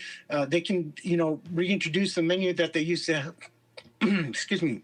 They used to have at what was it, the name of the ranch there? Big Thunder Ranch Barbecue. Yeah, Big Thunder Ranch Barbecue. You know what I mean? Reintroduce that. Make that happen. And it doesn't even have to be like all you can eat. Just like do it a la carte. Were those because they already have the method. They have the cooking method down. Yeah, that chicken was soft, tender, flavorful. Just get a bucket of chicken and call it good. Were those the same ribs they served at Taste Pilots as Big Thunder Ranch Barbecue? The sauce was slightly different, and the ones at the Big Thunder Ranch Barbecue had more of a char, smokier flavor. The one at Taste Pilots was a little sweeter, not quite as smoky, but they were still amazing, and I'll take either version. Gotcha. Okay, cool. Yeah, man, I missed that place. Holy cow. Okay. That's what I'm saying, man. I mean, just like they need to step up their game there. They do. Anyways, regardless. And you don't even have to change the name. You can keep the theming. You can keep everything. All you have to do is just make a new menu. That's it. There you go. Yeah. That sounds good. It does. Sounds great. Okay, moving along. We're over at, looks like we're going to go to the Magic Key Terrace. I'm like flipping out over this menu. What's wrong? No, in a good way. Oh, okay. The Magic Key Terrace, which is you have to have a magic key to have access, or be with someone who has access, who has a magic key to go. And this is right above the Wine Country Trattoria, right? Is this in the same place as the old one? I think so, right? Correct. Yeah. Okay. In fact, the thing is that it's sorry to cut you off here, No, go ahead. but this place has become so popular that they actually appropriated the second floor of Wine Country Trattoria and made that converted into like an expanded Magic Key Terrace seating area. Oh, wow. Okay. Yeah. They're like, you know what? Wine Country Trattoria, you're not doing the business we want. A Magic Key, you guys are killing it. So we're going to expand your, your seating and everything like that. Wow. Gotcha. So, Jess, what looks good on this menu for you and Udi? I'll let you go, Jess. There's like, me? Yeah. You look at it. I'm looking at it. You work at the restaurants, right? So, Right? Well, I mean, I just go there for the booze. I'm not going to lie to anybody here. Yeah. But the last time I went, I got the charcuterie board, and I wasn't highly impressed. So if I were to do it again, I would do steak and potatoes. Okay, so that's interesting because that's what Jay did get on one of his things. Now, Udi, what looks good to you on here? So I'm flipping now between that one and then the bone marrow truffle and mac and cheese. Those both sounds really good. And okay. So and then what about you, Mark? Because I'm looking at that one right there. Oh, well, what I would do is if the four of us were there, I would probably say let's order the Big Thunder Ranch sliders because that would be shareable. I'm guessing these are shareable, and then maybe the Impossible Sicilian Meatball Flatbread looks really good, and so does the quesadilla. I know you said it. Birria. Okay, I can't say that word. Flatbread. I would say those 2 or 3 things is what I would get. And maybe the steak and potatoes, but I saw a picture of that, and I need Jay to explain everything that's going on because I don't know what the heck's going on. The steak and potatoes? No, look at the picture. It's different. Okay. Jay is laughing at me. Oh. Well, no, I'm not laughing. I'm just like trying to figure out where you want me to start. Okay, well, let's go with those drinks first because that's sure. So the first 2 drinks that we got, one was dedicated to a recent passing of a feral cat that used to hang out at the Magic Key Terrace. His name was Nutmeg, and he basically was, one of the, feral cats that Disneyland maintains all across the resort. But apparently he had an affinity for the Magic Key Terrace area. And so they decided to dedicate a cocktail in his name. And since his passing or whatever, I was like, well, it was in the LA Times and other newspapers and stuff like that. And so I was like, well, let me give it a shot. So it has Myers dark rum, Bailey's Irish cream, Frangelico, has hazelnut liqueur, and apricot liqueur. Oh, wow. Again, $16. It seems to be the standard, price for mixed drinks at Disneyland. It was good. Honestly, I think that it's more appropriate to like Christmas time or the holiday winter period. It almost tasted like the eggnog that they have. So, again, it wasn't bad. It was not, it kind of felt like out of place, out of time, for me. But I would give, I would give it another shot, but just not this time of year. Gotcha. And then the other one was the non-alcoholic drink. It's called the Heimlich Choo Choo Juice. This one seems to be pretty popular amongst kids and people who don't drink alcohol. Again, my wife, a fan. This one is pretty straightforward: lemonade with Granny Smith apple syrup and fresh watermelon. Oh, yeah. This one actually was supposed to come with like a watermelon like juice or syrup or something, but the thing is that I guess they ran out of that, so they used a strawberry syrup this time and just didn't really resonate as well. Yeah, but regardless, I mean, it's a very fun drink. It's something to enjoy, refreshing again, very summery drink, and I would suggest it for people who don't drink alcohol. Gotcha. Okay. Cool. It looks good. And as far as your dish, the choices that you guys made, so I'll start with Jess. She had indicated that she would probably get the steak and potatoes, and that's exactly what we got, yes. Or at least one of the items. Yeah. So here's the thing. So initially, when we got this dish, it was cold. It like the temperature felt like it'd been sitting under a heat lamp for a while. We told the server about it. They brought us out something fresh. It turned out to be really good. The only thing that I would say as a sort of a critique is that the meat itself was a bit the chef was a bit aggressive in the salt. So basically the only way that this really tastes good is if you combine the potatoes with the onion, the grilled onion, with the pepper, and have it all in one bite, and then everything kind of blends well together. But the meat on its own is over seasoned. The potatoes are a little bit under seasoned. The onions again probably slightly undercooked, but overall it's a good dish. They need to kind of tell the chef to kind of hold back on the salt grinder, refine it a little bit, huh? Right, exactly. And what kind of glaze or sauce is that orange? Oh, it's ají verde. So is it spicy or? No, it's almost like a bell pepper puree type. Okay. Yeah. I mean, that's the best way I can equate it to. It's it's creamy, but it's not cheesy. You know what I mean? It's kind of like, and it's like the viscosity is thick enough that it sticks to the other elements, that it's supposed to be adhering to. Yeah. But it's very complimentary. Again, it's definitely necessary in terms of like, when you take a bite, you have to combine all the elements together in order to make the magic happen, so to speak. Sure, gotcha. Okay, cool. Would you recommend this dish then, someone? Yes, but it depends on your mood. So if you want something light, this is not for you. This is more of a meal. Even if you split it multiple ways, it's definitely dense. So I would say if you want to go for like a lunchtime or dinner time and have it as your meal, it would be very very satisfying. Okay. Nice. And then the other element or the other dish is the mac and cheese with the bone marrow. This is one of my wife's favorites. She loves bone marrow. I don't know if you guys know about bone marrow or if you've had it before. Well, to be honest with you, Jay, when I saw that on the menu, I'm being a little embarrassing here, but I got a little overwhelmed. I don't know what you even do with that thing. So bone marrow basically is the butter of the gods. Yeah, right there. Well, When you have bone marrow, it's gelatinous. It's like it's unctuous. It like coats your mouth. It has a beefy flavor, but not overwhelmingly so.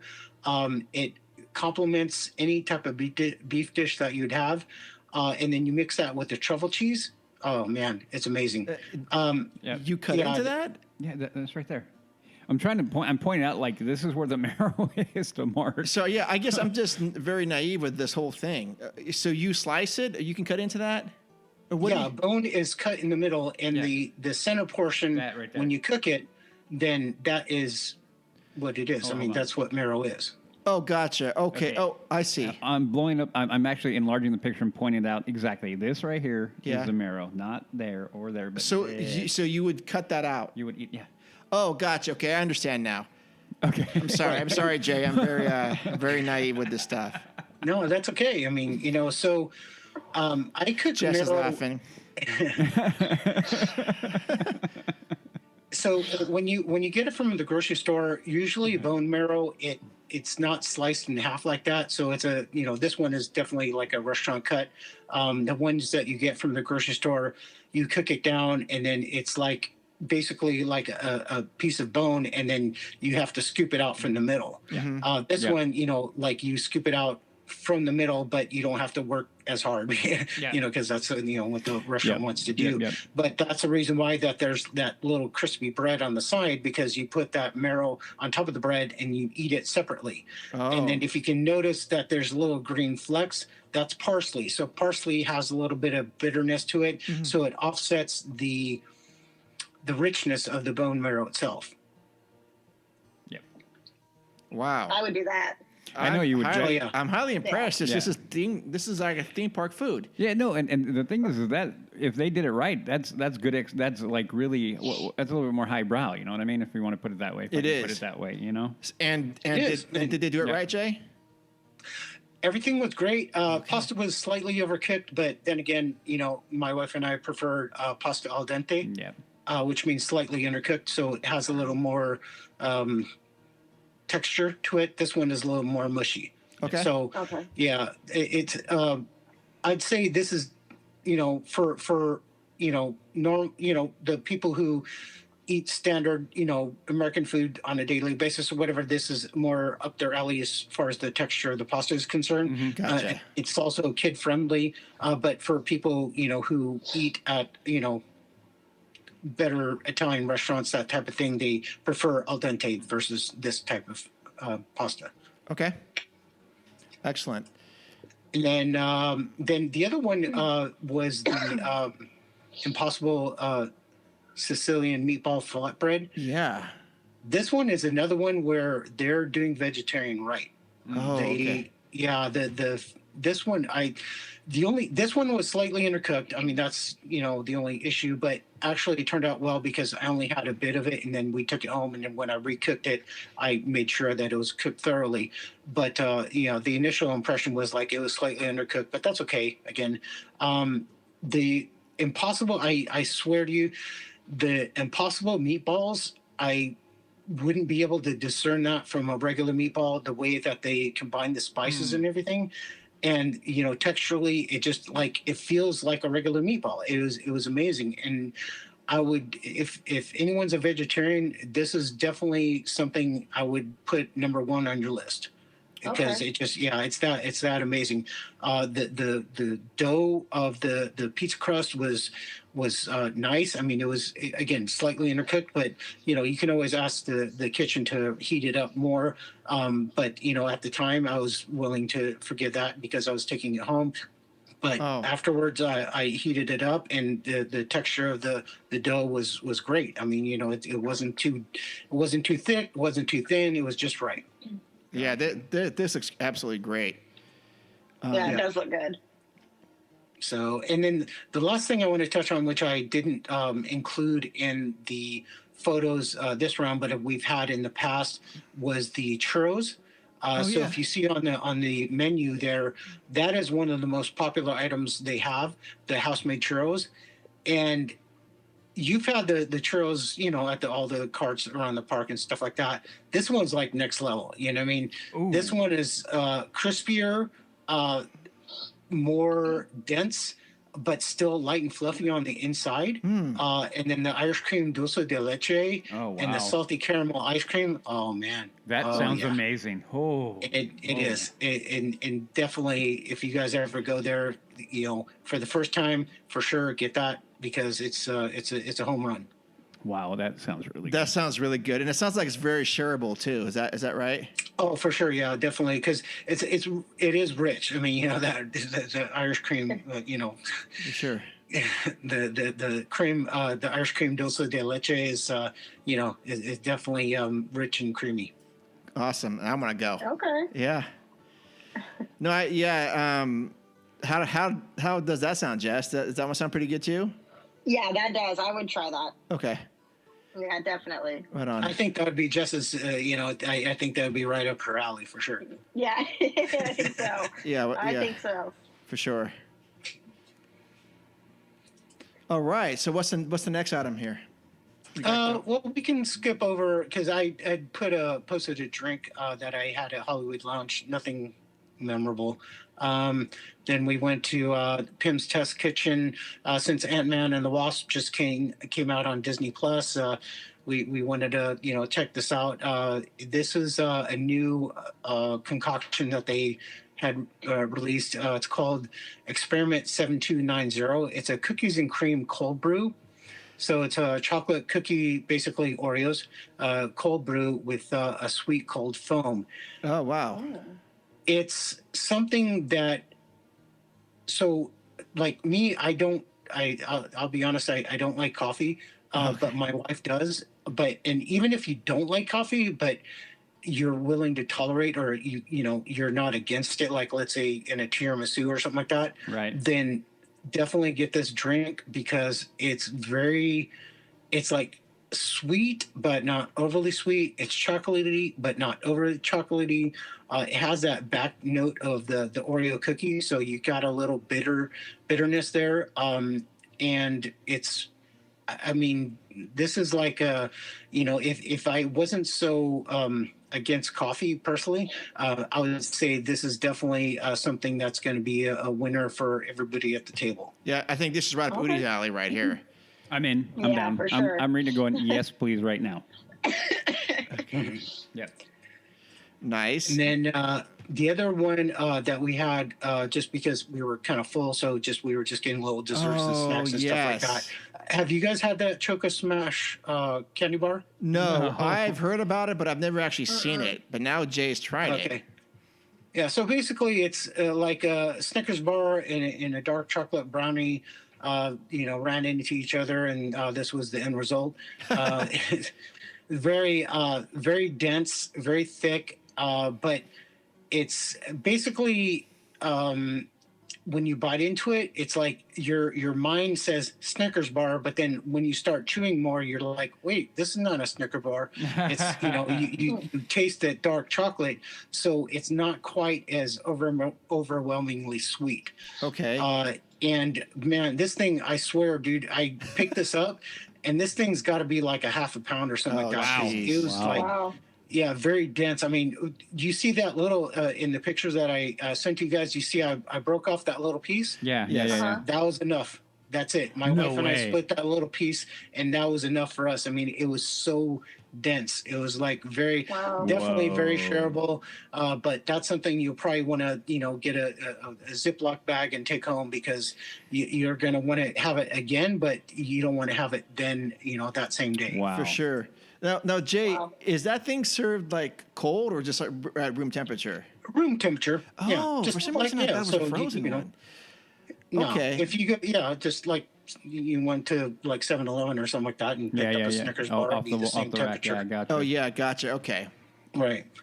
And then the last thing I'll say is, about Pim's Test Kitchen. It was a little bit disappointing, so I won't dwell on it too much. But we were looking for a little bit of salty because when you have sweet, with the little, you want to finish it off with some salty, to enhance that sweetness.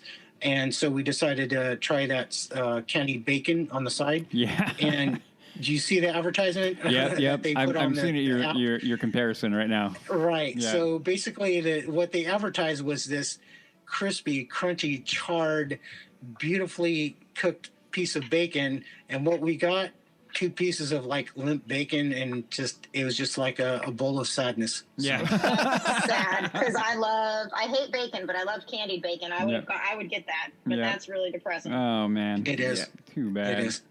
So definitely avoid that. Okay. Awesome. All right. So, thank you for sharing all that, Jay. I've learned a lot, and I do want to go to the Magic Key Terrace for sure. Yep. And hopefully we can, if we're all there at the same time, I'd love to do that. We could all go there and try just a bunch of stuff. But Udi wants to talk about the Jazz Kitchen. He's pointing to it. He's scrolling through the Jazz Kitchen pictures. So, dude, this menu, talk about that too. This current menu, it looks ridiculously bad to me. Is that true, Jay? No, I agree 100%. Did you guys click on the link that I had provided in the notes? Yes, I did. Okay, so you saw the way that the menu used to look. Yes. Compared to the way it is now. Mm-hmm. Do you see the problems?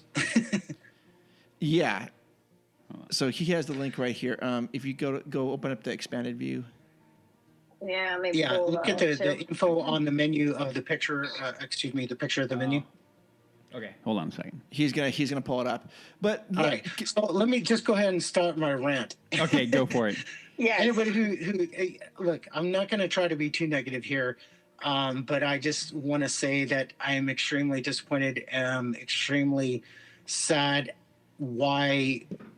I mean, I want to question who's the executive that decided to redo the facade of the restaurant and redo the menu of the restaurant, because there's nothing at all that reminds us that this is a jazz kitchen or anything that having to do with New Orleans.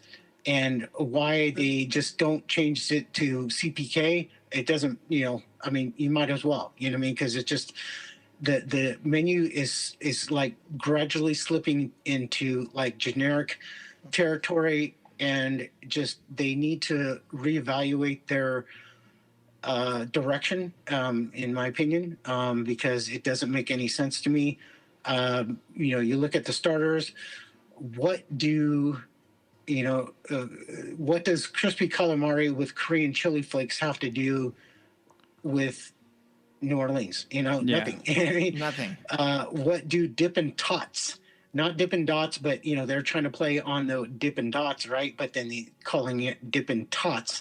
What does it have to do with New Orleans? I mean, tater tots that you get frozen from the grocery store. Yeah. And you have a sriracha mayo with the Alabama white sauce. What reflects Louisiana, New Orleans, anything, like that, that is from the namesake of Ralph Brennan. Ralph Brennan, he was an icon in the New Orleans restaurant scene, and he had a hand in a lot of the iconic restaurants of New Orleans, Commander's Palace. There's Mr. B's. I mean, those are just two of the more notable restaurants that he, had a part of. And this menu is just like a shame. I mean, it's a slap in the face, to everything that they wanted to do. It just, again, I had provided you a menu from, about basically 10 years ago. Mm-hmm. And it just the comparing and contrasting the situation is just, they started out, having all this, great New Orleans cuisine, and then they just, I don't know what's been, it's been a slow evolution. It hasn't really kind of like, happened overnight, but at the same time, it's like for them to, redo the restaurant altogether, that was their opportunity to get back to their roots. You know what I mean? But instead, they're going more generic, even more so than before.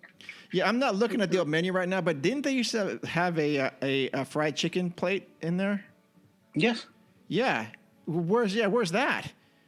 Well, I mean, they used to have, they used to have, and they had blackened chicken. The originator of blackened cuisine was Paul Prudhomme. He created the blackened catfish, which was popularized, and then they, adapted that technique to chicken and other proteins. But, basically, he's the one who invented the blackened catfish, which made New Orleans one of the more iconic dining destinations in the world. Oh, wow. So, why are they veering away from that? That's the thing that, kind of makes me a little bit upset, know, and just why I wanted to bring this to light, for your listeners is, again, I'm not trying to be too negative here, but at the same time, it's just like, I don't know, they need to do like some kind of like a protest or something, because I don't know. I mean, it doesn't make sense to me. And it just, I told you guys there's 2 other restaurants that are coming soon to downtown Disney, one being Porto's, which is actually Cuban cuisine. I mislabeled it as Central American cuisine, but it's actually Cuban. And then Din Tai Fung, which is a very popular Chinese dumpling place. And those 2 places, I tell you what, people are going to be lined up for like hours to get in that restaurant. This place, I'm sure you can just walk up and get a seat, because that's how like just uninspiring this menu is, and how uninspiring the decor is, and everything. Yeah, nope, I'm not happy about it. No, I'm not happy about it at all. I mean, just tell me your thoughts. I mean, you work in the restaurant business. I mean, when you look at this at first blush, what is your opinion? Like, what do you see when you look at the facade? What's that place called? The one that I can't, Earl Sandwich. No, it looks terrible to me, and it really upsets me because I never ate there before they did the switchover. And New Orleans is like hands down my all-time favorite place. Mm-hmm. I love the food. It's like, if I could move there, I would. That's just my kind of place. And so just to see them, it just looks like it's cheap. They went. I mean, that's the thing, is that you've been to New Orleans. Is there anything that resembles New Orleans in either the menu or the architecture of the restaurant? Let me pull the menu back up. No, the architecture, no. Like, and when I was there last time, like we could see like them working on it, and I was just infuriated. Yeah. May or may not have had a couple of drinks before that, but I was still mad. As far as the food goes, no. Like, and you can tell that they kind of half-ass it and try it. Excuse my French. Like them saying, like the Nola BBQ shrimp and grits. Also, I love New Orleans so much, Jay. My cat is named after her. Her name is Nola. Yeah. Oh, there you go. Yeah. So, like, yeah, but I mean, then, you've got an LA California Cobb. What the hell is that even doing on the menu? Exactly. Like, it just, to me, it just absolutely makes no sense. So, no, I won't eat there, now, especially, I can go get a filet mignon from, somewhere else and be content with my life. I'm not, especially for $48. What the heck? I know. That's what I'm telling you. And Mark or Udi, have you guys been there before? Like before even the menu switch? No, but it was honestly something that always drew. I always walked by it, looked at the menu, and with the group I was with, probably wouldn't have met everyone's needs. Yeah. But I actually enjoyed seeing the colors and hearing the music. Yeah. And looking at the architecture. I thought that place needed to be there, whether or not I enjoyed it or not. I thought it added a lot to downtown Disney. This new color of this, beige and orange, it looks ridiculous to me. Yeah. Oh no, it's not even like the I guess the colors aren't coming through. It's actually like more of a grayish color than a beige. Okay. Yeah, it's almost like a combination between gray and beige, I guess. But yeah, it looks more gray in person. Oh. And then you look at the tables, and they're like a generic gray. Just, it's sad. Yeah. It's really depressing. And, the thing is that the menu that I even provided to you through that link, that was from 2014. Even the earlier menus were even more expanded, almost, I wouldn't say to the level of like Cheesecake Factory, but it was on par with that. Yeah. and they had so many different styles of food, and so many different options and so many different drinks. They used to have a dueling piano bar in there as well, and they got rid of that. They got rid of that. They used to have Bananas Foster. So Commander's Palace, that Commander's Palace was the first place to ever invent the Bananas Foster, and they had that there, and they got rid of it. So now their signature item is what, a double chocolate something something. Yeah. Yeah, no, thank you. No, thank you. And I'm looking at the picture, and I'm like, that looks drab. It looks depressing. It looks really drab. Like any flavor or any excitement out of it. Like, like Mark was saying, the exterior before had that sense of like fun and anything. This is just like, here, let me paint a great gray building, throw a little bit of color on, and be like, hey, we're having a good time. Like, no, dude, no, we're not. And the thing that it's kind of weird is that the people who redesigned the restaurant, they decided for some reason to keep the gaslight lamps, and just like, why? What's the point? I mean, you guys already tore all this other stuff out. It's like there's nothing. I mean, the gaslight lamps look so out of place. It's like almost anachronistic. It's very. I don't know. It's this whole restaurant now is just antithetical to the entire like New Orleans, experience. I mean, there's nothing New Orleans about this place anymore. And in fact, I read a recent Yelp review. Apparently, and I can't confirm or deny this, but per this Yelp review, they say that it's going to be called the Jazz Kitchen Coast Grill and Patio. What? With no mention of Ralph Brennan. So what? Yeah. So that's kind of weird because when I see, I took a picture of the tile entryway, so it does say RBJK, which is kind of weird. But it does mention Ralph Brennan, and it said reimagined in 2023. So I'm not sure about the veracity of this this review, or this information. But anyways, if they do call it, I mean, basically just shut the restaurant down. Get something else in there because you guys have gave up. Well, that picture that I'm looking at, it says that Jazz Kitchen, Coastal Grill and Patio. It says it right there, right on the awning. Yeah, that's what they did. Yeah. Bring that picture up. Oh, is it on the menu? No. Look at the picture of the front of the. Oh, you're talking about on the menu. No, but on the facade of the building. Yeah, on the facade of the building, right under Jazz Kitchen. Yep. Oh, okay. It says it right there. Coastal Yeah, Grill. I didn't even. I should have zoomed in on that. I didn't. I was so pissed off. I was like, I didn't even. Throwing your phone at the sign, like you got to be out of your mind. Yeah. No.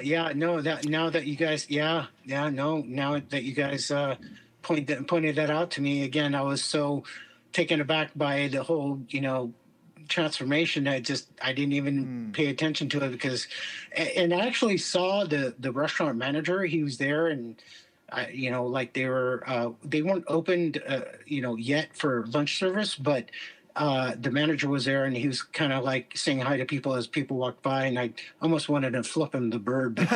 So, oh man. Yeah, no. Anyways. I'm looking at the picture, sending what's on the floor. This little piece that says reimagined in 2023. I'm like, man, you may have to bury that. Anyway. Yeah.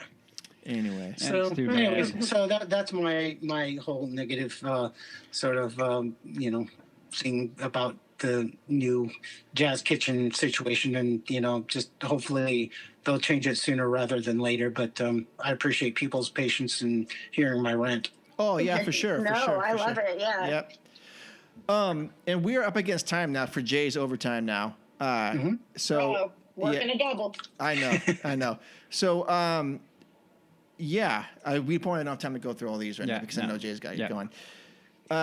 So Jay, thank you again for taking time to do this. It means a lot to me, and I'm sure I don't know what my listeners are thinking, but our listeners, but I do know they appreciate your insight and your willingness to do all this stuff for us.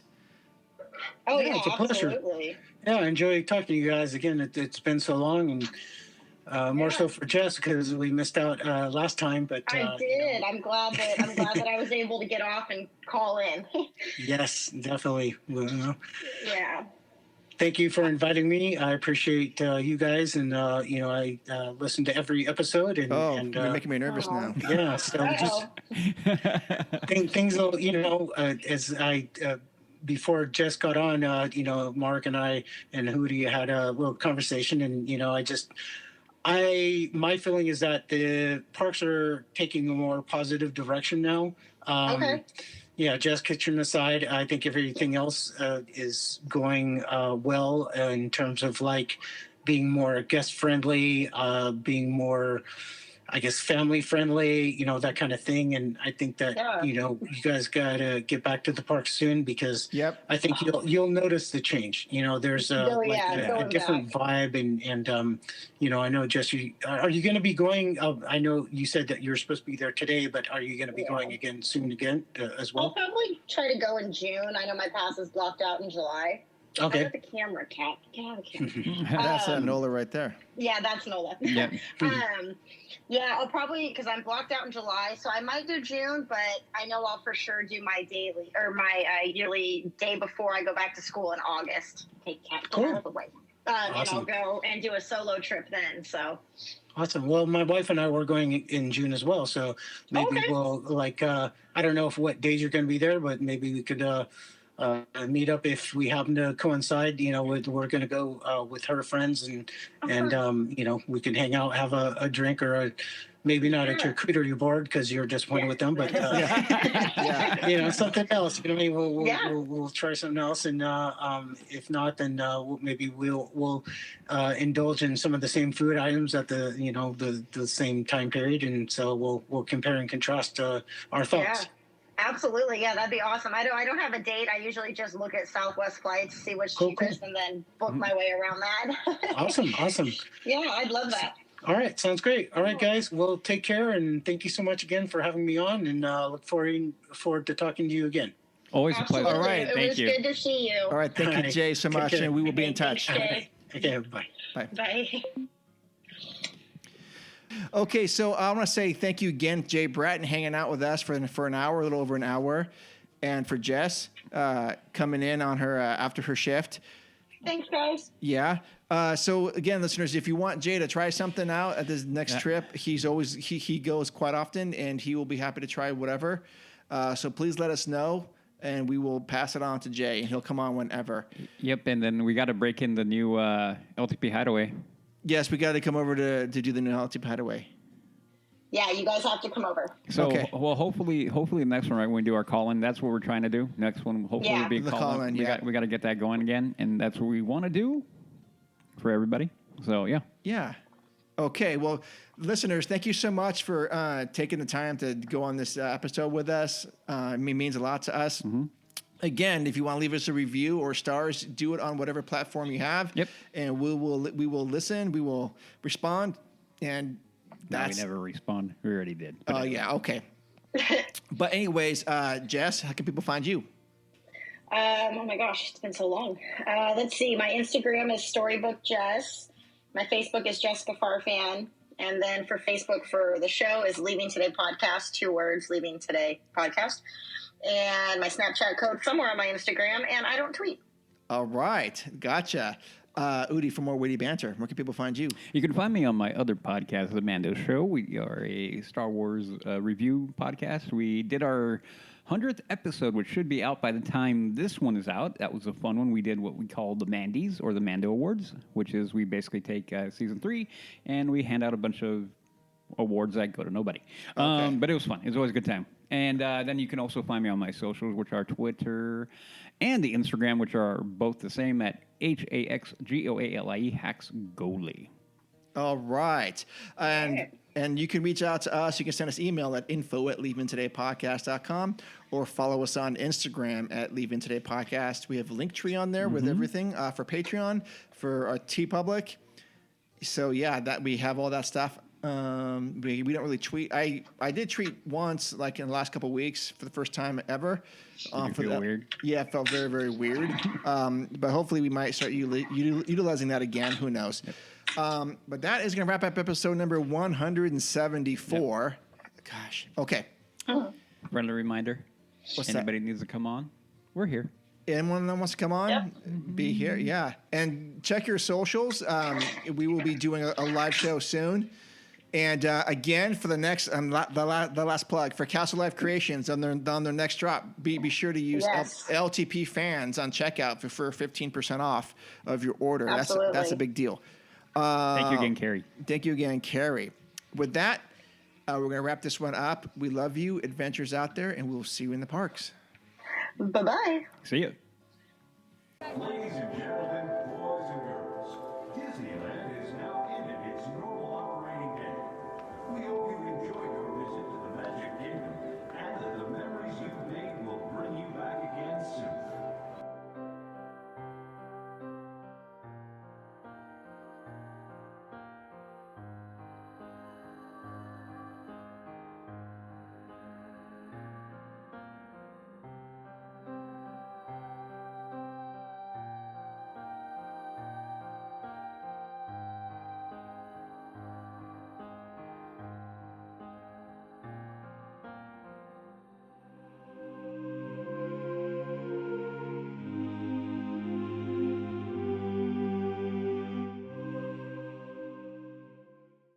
Please do not eat my flowers.